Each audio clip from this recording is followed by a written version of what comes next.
Praise the lord. మన ప్రభు అయిన యేసుక్రీస్తు పరిశుద్ధమైన నామమున మీ అందరికీ ఉదయకాలపు వందనములు, శుభములు కోరుచున్నాను.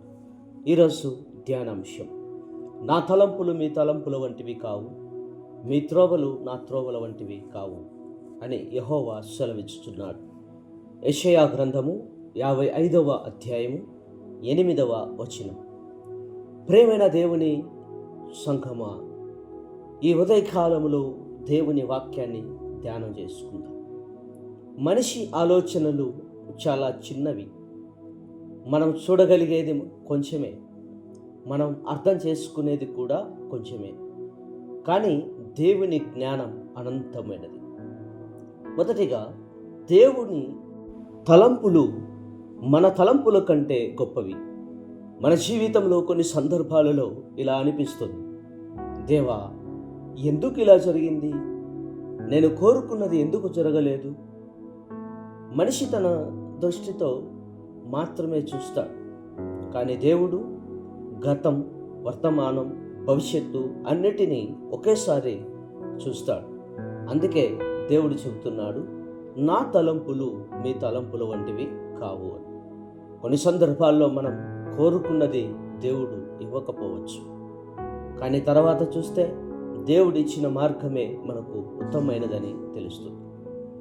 దేవుని మార్గం ఎప్పుడూ ఉత్తమమైనది.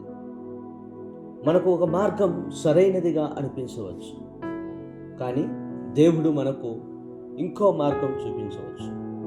ఎందుకంటే ఆయన మన మంచి కోసమే పనిచేస్తాడు. బైబిల్లో యోసేపు జీవితాన్ని చూస్తే ఇది స్పష్టంగా మనకు అర్థమవుతుంది. అతను అనేక కష్టాలను ఎదుర్కొన్నాడు. సహోదరులు అతన్ని అమ్మివేశారు, జైలుకి వెళ్ళాడు. కానీ చివరికి దేవుడు అతన్ని ఐగుప్తులో గొప్ప స్థానానికి తీసుకెళ్ళాడు. అంటే ఏమిటి? మనిషి ఆలోచనలో అది ఓటమిలాగా కనిపించవచ్చు, కానీ దేవుని ఆలోచనలో అది గొప్ప విజయం. దేవునిపై నమ్మకము ఉంచాలి. మనకు అన్నీ అర్థం కాకపోవచ్చు, దేవునిపై నమ్మకం ఉంచాలి. ఎందుకంటే దేవుడు మన జీవితాన్ని ప్రేమతో నడిపిస్తూ ఉన్నాడు.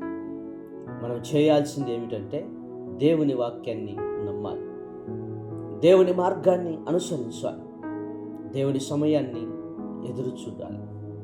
దేవుడు ఆలస్యం చేయవచ్చు, కానీ తప్పు చేయడు. దేవుని ప్రణాళిక ఎప్పుడు మేలుకే. కొన్ని సందర్భాలలో మనం ఎదుర్కొనే కష్టాలు కూడా దేవుని ప్రణాళికలో భాగమే. ఆ కష్టాలు మనలను బలంగా చేయడానికి, మన విశ్వాసాన్ని పెంచడానికి దేవుడు ఉపయోగిస్తాడు. దేవుని తలంపులు ఎప్పుడు మన మేలు కోసమే ఉంటాయి. ముగింపు, ఈ ఉదయం మనందరము ఒక విషయం గుర్తుపెట్టుకుందాం. మన ఆలోచనలు చిన్నవి, కానీ దేవుని ఆలోచనలు చాలా గొప్పవి. మన మార్గాలు పరిమితమైనవి, కానీ దేవుని మార్గాలు పరిపూర్ణమైనవి. కాబట్టి ఈరోజు ఇలా ప్రార్థన చేద్దాం. ప్రభువా, నా ఆలోచనలు కాకుండా నీ చిత్తమే నా జీవితంలో నెరవేరాలి. అప్పుడు దేవుడు మన జీవితాన్ని ఆశీర్వదిస్తాడు. అటు కృపాధన్యత ఈ యొక్క సమయం నందు దేవుడు మనందరికీ అనుగ్రహించాలని ప్రార్థన చేస్తూ నా మాటలు ఊహిస్తున్నాను.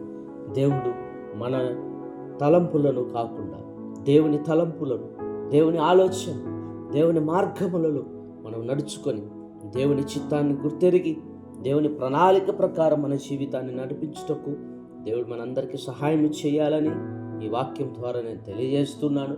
ప్రేమైన దేవుని వారలారా, మన చిత్తం కాకుండా, మన తలంపుల ప్రకారము కాకుండా మన జీవితాన్ని సంపూర్ణంగా దేవుని యొక్క పరిపాలనలోనికి అప్పగిద్దాం. ఆయన రాజ్యంలో మన వారసులుగా జీవిద్దాం. అటు ధన్యత దేవుడు మనందరికీ అనుగ్రహించి, దీవించి, ఆశీర్వదించి నడిపించునుగాక. God bless you all. ఈ సందేశం మీకు ఆశీర్వాదకరంగా అనిపించినట్లయితే ఇతరులకు షేర్ చేయండి, లైక్ చేయండి, సబ్స్క్రైబ్ చేయండి. అనేక ఆశీర్వాదాలు ఈ వాక్యం ద్వారా మీరు పొందుకుంటున్నారని నేను నమ్ముచున్నాను. చిన్న ప్రార్థనతో మనం ముగించుకుందాం. మా ప్రియ పరలోకపు తండ్రి, శ్రేష్టమైన వరములతో మమ్మల్ని నింపుదేవా, నీ పరిశుద్ధ నామానికి స్తోత్రం. యేసు నామములో ప్రార్థిస్తున్నాము తండ్రి, ఆమేన్.